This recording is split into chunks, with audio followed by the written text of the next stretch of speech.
Olá, seja bem-vindo a mais um estudo da Bíblia Sagrada. E no estudo de hoje nós vamos aprender sobre o tema O Santuário de Deus. Nós estamos estudando aqui o tema bíblico Ouvindo a Voz de Deus, e esse é o estudo de número 12. Mas antes de irmos para o estudo da Palavra de Deus, eu quero convidar você a pegar a sua Bíblia para você acompanhar cada verso, cada texto que nós vamos ler aqui. E antes disso, vamos fechar nossos olhos, vamos falar com Deus, que é Ele que nos ajuda a compreender que a Bíblia nos ensina. Senhor Deus e Pai, obrigado, Senhor, por estarmos aqui para mais um estudo da Bíblia Sagrada. Nós queremos te pedir a orientação do Espírito Santo nesse momento, Pai, para aprendermos sobre esse tema tão importante da Tua Palavra. Seja conosco, é o que nós pedimos por Jesus. Amém. O estudo de hoje é um estudo bem interessante, nós estamos nos aprofundando mais na Palavra de Deus. Por isso, eu quero dar uma pincelada aqui para poder compreender passo a passo o que a Bíblia está ensinando. Então, no estudo de hoje, nós vamos ver que o santuário que existia na terra, ele era um símbolo, modelo de um santuário que existe no céu. Nós vamos entender que hoje Jesus realiza duas tarefas no santuário celestial: a tarefa de intercessão como nosso sumo sacerdote e uma obra de juízo que acontece antes da segunda volta de Jesus. Então fica com isso em mente. Hoje Jesus está não só intercedendo por nós, mas também está realizando uma obra de juízo, a fim de que possamos desfrutar plenamente os benefícios do Evangelho. Devemos entender a obra que Jesus fez por nós no passado, o que ele faz agora e o que ele fará no futuro. Jesus já cumpriu algo muito importante, que foi o sacrifício dele por nós na cruz. Agora ele tem feito um trabalho no céu e ainda vai fazer depois da sua segunda vinda. Que trabalho é esse? Nós vamos aprender no estudo de hoje. Então, sem mais delongas, vamos lá para a primeira pergunta, que diz assim: que pedido especial fez Deus a Moisés? E a resposta está lá em Êxodo capítulo 25, verso 8, que diz assim: e me farão um santuário para que eu possa habitar no meio deles. Aqui Deus faz um pedido a Moisés: Moisés, faça para mim uma tenda, porque vocês moram aí no deserto em tendas. Eu também quero morar numa tenda aí no meio de vocês, eu quero estar próximo de vocês. Então a resposta fica assim: e me farão um santuário para que eu possa habitar no meio deles. Vê, pois, que tudo faça segundo o modelo que te foi mostrado no monte. Inclusive, esse é o tema do estudo que está aqui no fundo, ó. Eu gosto de deixar ele aqui como capa. Estudo número 12, o santuário celestial. Assim que era a disposição dos israelitas quando eles saíram do Egito. Eram 12 tribos, e assim como eles moravam em tenda, Deus pede para ele fazer uma tenda para que ele possa habitar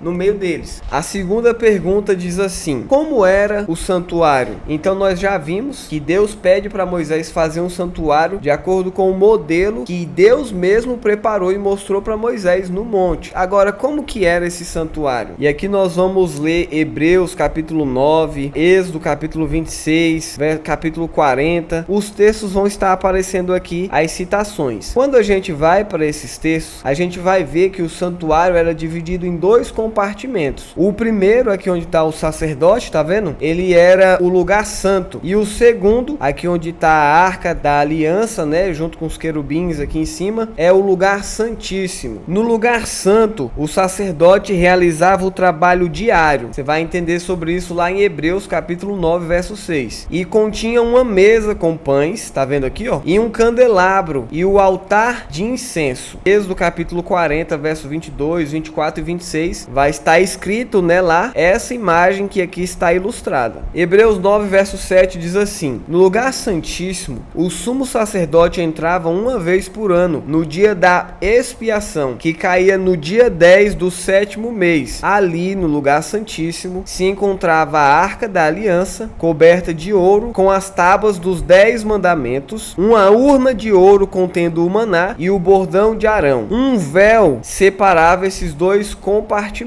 e aqui estão as referências. À frente do lugar santo ficava o pátio, no qual estava o altar do holocausto e a pia em que os sacerdotes lavavam as mãos. O santuário era móvel, cercado e teve sua construção aprovada por Deus, de acordo com Êxodo capítulo 40, verso 34 a 38. Mas a gente vai entender mais sobre esse tema conforme a gente vai continuando aqui o estudo. A terceira pergunta diz assim: em que consistia o serviço diário diário? E a resposta está em Êxodo capítulo 38 ao 42, que diz assim: isto é o que oferecerás sobre o altar: 2 cordeiros de 1 ano, cada dia, continuamente. Um cordeiro oferecerás pela manhã, e o outro ao pôr do sol. Com um cordeiro, a 10ª parte de um efa de flor de farinha amassada com a 4ª parte de um hin de azeite batido. Aqui são algumas misturas para fazer o perfume que era queimado lá no altar de incenso e que subia como um cheiro agradável a Deus. E para a libação, a 4ª parte de um hin de vinho. O outro cordeiro oferecerás ao pôr do sol, como oferta de manjares, e a libação como de manhã, de aroma agradável, oferta queimada ao Senhor. Este será o holocausto contínuo por vossas gerações, à porta da tenda da congregação perante o Senhor, onde vos encontrei para falar contigo ali. Aqui o texto está explicando qual era o objetivo daquele santuário ali. O trabalho era realizado ali. E o trabalho que era realizado ali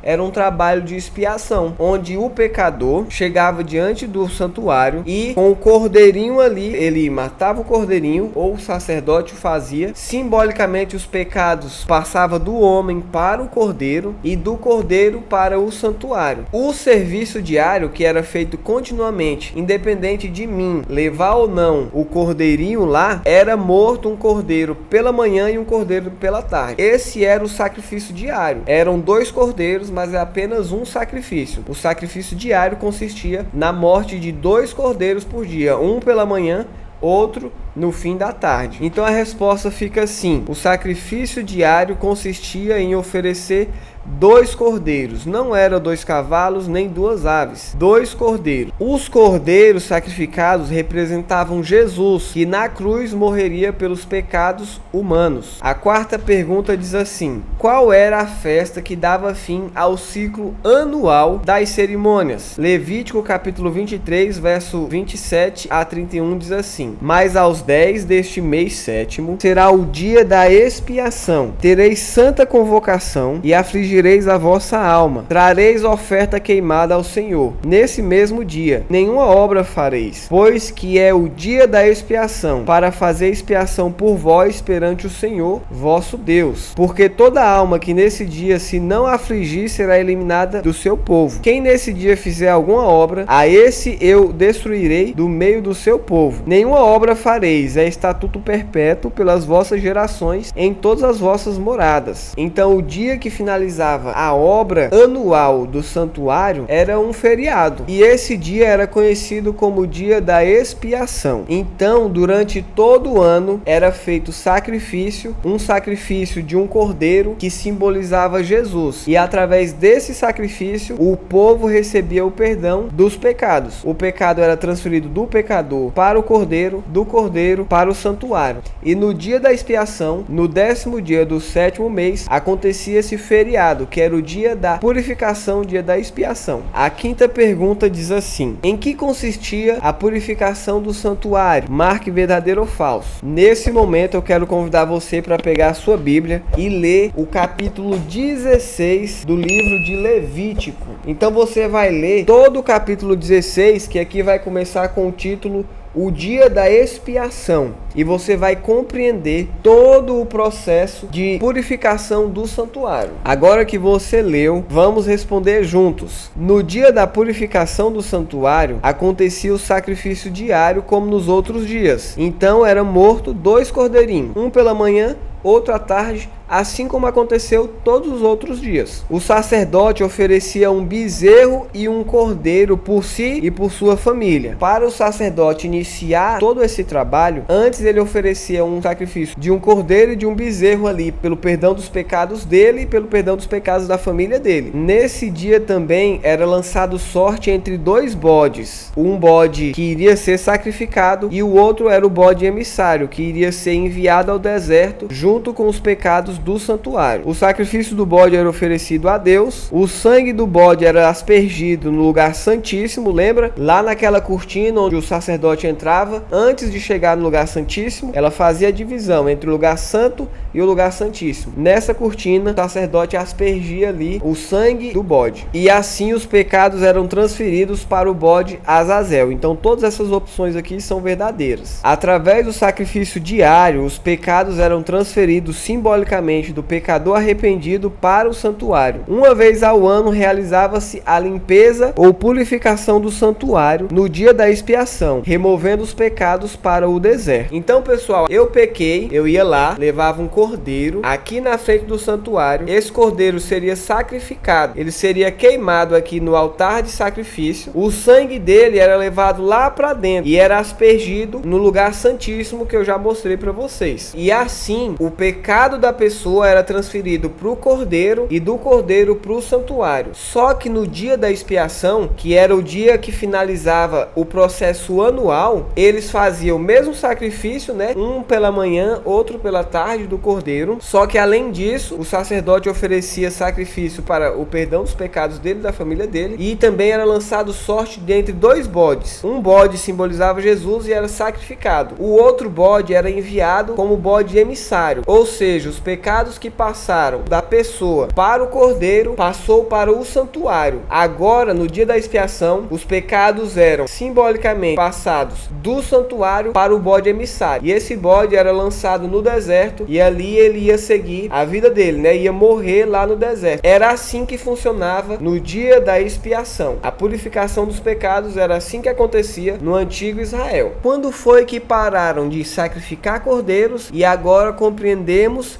que é Jesus que morreu no nosso lugar? A sexta pergunta diz assim: que acontecimento marcou a consumação do ritual do santuário terrestre e que santuário está em funcionamento atualmente? A resposta está lá em Mateus capítulo 27 e também Hebreus capítulo 8, que diz assim: e Jesus, clamando outra vez com grande voz, entregou o Espírito. Eis que o véu do santuário se rasgou em duas partes, de alto a baixo. Tremeu a terra, fenderam-se as rochas. Ora, o essencial das coisas que temos dito é que possuímos tal sumo sacerdote que se assentou à destra do trono da majestade nos céus, como ministro do santuário e do verdadeiro tabernáculo que o Senhor erigiu, não o homem. Então foi no dia da morte de Jesus que finalizou a obra do santuário terrestre e agora está em vigor o santuário celestial. Então hoje acontece também uma intercessão por mim e por você, e o sacerdote é Jesus que intercede por cada um de nós diante de Deus no santuário celestial. E a resposta fica assim: eis que o véu do santuário se rasgou em duas partes, de alto a baixo. Com a morte de Cristo, o santuário terrestre perdeu sua função, pois a sombra deu lugar à realidade. Cristo hoje ministra no verdadeiro santuário que o Senhor erigiu, não o homem. A sétima pergunta diz assim: quais as evidências bíblicas de um santuário no céu?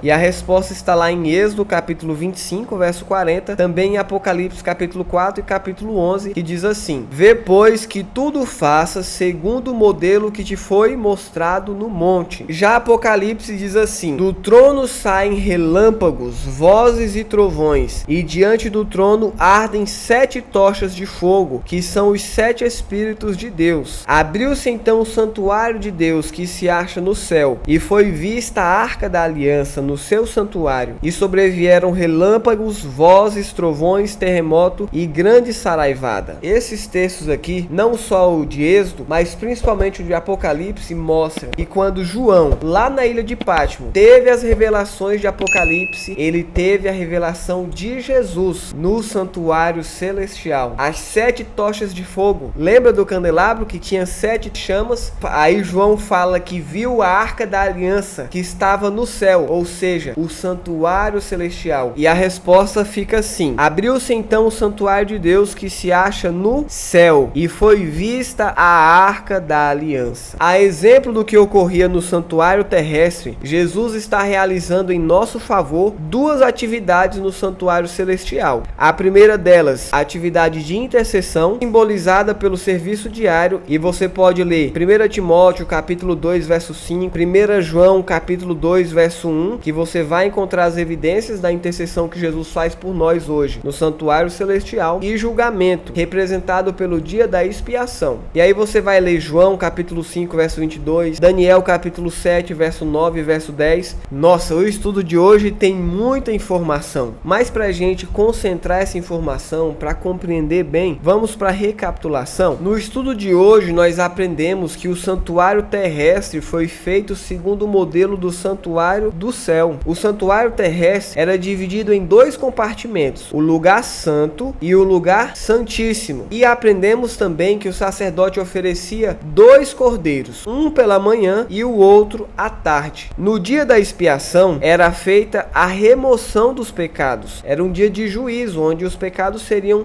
destruídos. E nós também vimos que hoje Jesus está atuando no verdadeiro santuário que existe no céu. Todo aquele trabalho que os israelitas tiveram era uma ilustração do que Jesus viria e faria por mim e por você. Sabe, um dia Jesus se sacrificou na cruz por nós, e assim ele nos deu a libertação dos nossos pecados. E hoje ele continua fazendo essa obra muito importante, só que no santuário celestial. Hoje ele intercede por mim e por você lá do céu. E ele também lá do céu realiza uma obra de juízo. E nós vamos aprender mais sobre isso no próximo estudo. Mas eu não posso terminar o estudo de hoje sem antes fazer com você um compromisso de fé. Por isso eu quero perguntar para você: você crê que existe um santuário no céu? Você reconhece que Jesus é o único intermediador entre você e Deus? É a única pessoa capaz de interceder diante de Deus por você? Você aceita Jesus como seu Salvador para ser absolvido no julgamento final? Se esse é o desejo do seu coração, feche seus olhos nesse momento e vamos falar com Deus. Senhor Deus e Pai, a partir do estudo de hoje, nós queremos estar mais próximos de Ti, porque nós sabemos que hoje, Senhor Jesus, é você que faz esse trabalho de intercessão por nós. Você morreu na cruz e assim nos libertou dos pecados. Nós queremos Te pedir, Pai querido, que o Senhor seja conosco hoje, perdoe os nossos pecados, Pai, e assim nos prepare para a Tua vinda. Que no dia da Tua segunda vinda, Pai, nós possamos estar preparados para ir morar contigo no céu. Abençoe, Pai querido, o estudante da Bíblia que está aprendendo mais sobre a Tua palavra, Pai, nesse momento. Cuide da vida dele, prepare ele para o Teu reino. Essas bênçãos nós te pedimos no nome de Jesus. Amém. Para o próximo estudo. No próximo estudo nós vamos aprender sobre o juízo que hoje Jesus está realizando no céu. Por isso não perca, eu vejo você no próximo vídeo.